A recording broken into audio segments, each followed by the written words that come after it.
So let's have a conversation about Sheriff Brendel Wilkins, or as I call him, the Sheriff of Death Notes.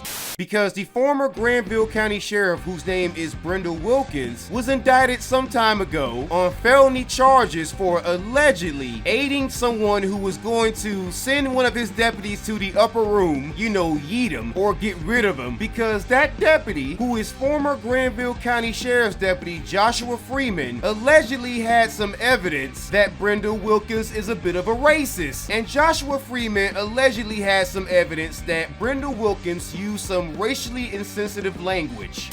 Sheriff Brendel Wilkins was indicted on 2 counts of felony obstruction.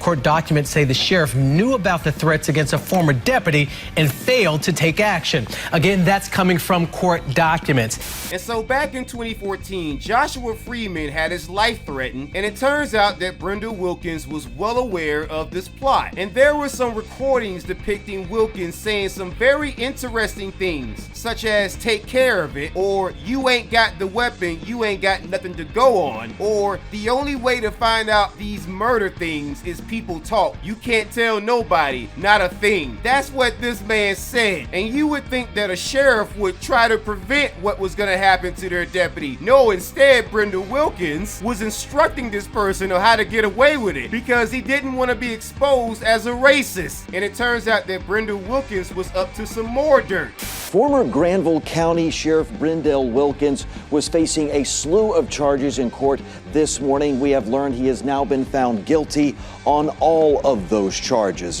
The reason why he is now the former Granville County Sheriff is because he's going to spend the next 18 months in prison for falsifying his in-service training and firearms record from 2012 until 2018 in order to maintain state certification for himself and his staff, which is weird because either he's trying to take out his staff or he's lying for them. Talk about passive aggressive.